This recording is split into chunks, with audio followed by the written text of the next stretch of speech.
Bonjour tout le monde et bienvenue dans ma chaîne, je suis Diane Desiel et aujourd'hui je fais avec vous le gabarit de manche pour aller avec notre petit corsage enfant. Puis je peux vous dire tout de suite que la recette que je vous montre, elle est beaucoup plus simple que celle de la manche de base et elle peut être utilisée avec toutes les catégories de vêtements, donc hommes, femmes et enfants. On est prêt pour la manche et vous aurez besoin pour commencer de la longueur du bras qui est pour la taille 4 d'aujourd'hui, 36 cm. Maintenant, sur votre pièce de papier, vous allez tracer une ligne qui va être le droit fil de la manche.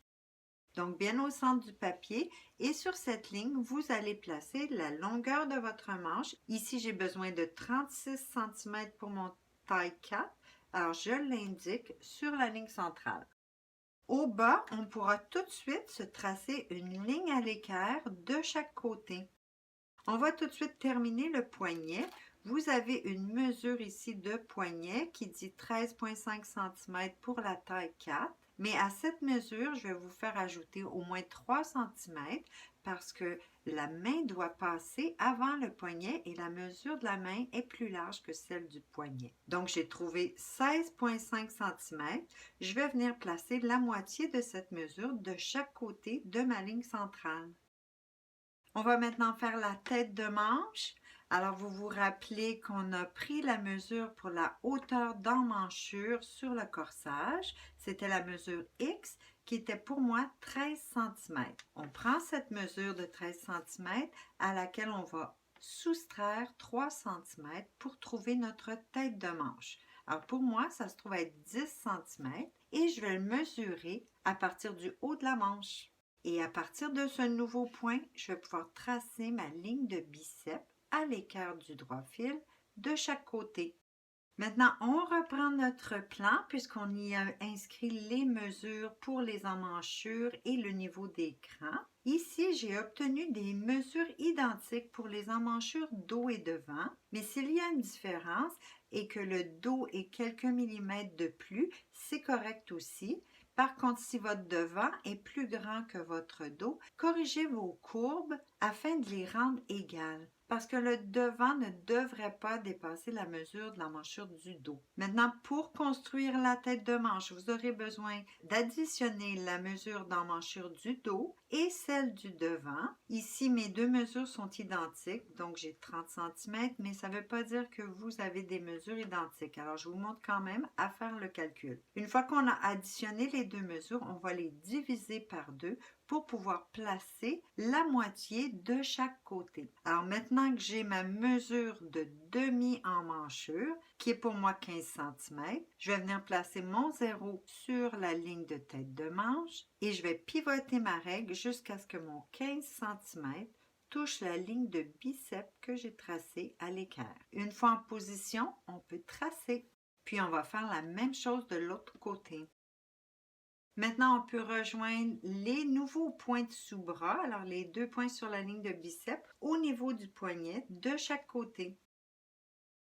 Maintenant, jusqu'à présent, notre manche est parfaitement symétrique. La seule différence va être dans les courbes de tête de manche. Alors, à ce moment-ci, vous allez décider quel côté va être le dos et quel côté va être le devant. Pour vous guider à faire vos courbes, on peut tout de suite diviser le 15 cm du côté dos en 3 sections et vous pouvez le faire à l'œil sans problème. Puis du côté devant, vous allez diviser votre segment en 4. On commence avec la courbe du dos où vous allez mesurer environ 1,5 cm à partir du premier tiers et environ 7 mm entre le deuxième tiers et le point sous-bras. Ensuite, on trace la courbe. En commençant à la tête de manche, on va venir toucher le 1,5 remonté. On va continuer en touchant le deuxième tiers, puis le 7 mm descendu et enfin le point du sous-bras. Du côté du devant, on va mesurer 1 cm environ remonté du premier quart.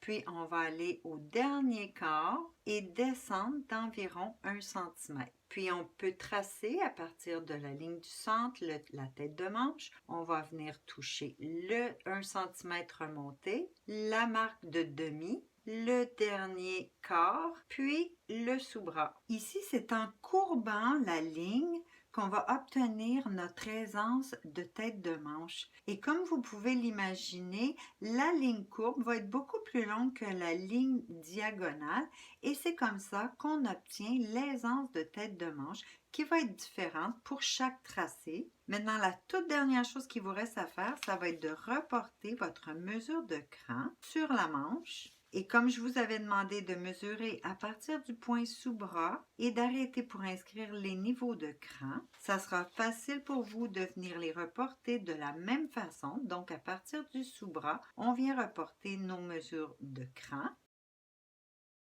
Ce qui va vous assurer que l'aisance ou la longueur supplémentaire qui a été ajoutée va demeurer dans la tête de manche. Le dernier cran qui va être nécessaire pour la manche, c'est celui qui va correspondre au niveau de l'épaule. Ici, comme mes deux emmanchures étaient pareilles, mon cran va se retrouver directement sur la ligne de centre. Mais si, par exemple, votre dos était plus grand de 4 mm, bien, votre cran d'épaule devrait être déplacé vers le devant de la moitié de la différence. Donc, pour cet exemple, le cran serait de 2 mm vers le devant. Notre manche est maintenant terminée, mais on peut aussi lui ajouter le niveau de coude qui peut être utile pour certains modèles. Et le coude se trouve à la demi-longueur de manche, plus 2,5 cm vers le bas. Une fois le niveau trouvé, on pourra tracer une ligne à l'équerre du droit fil de chaque côté.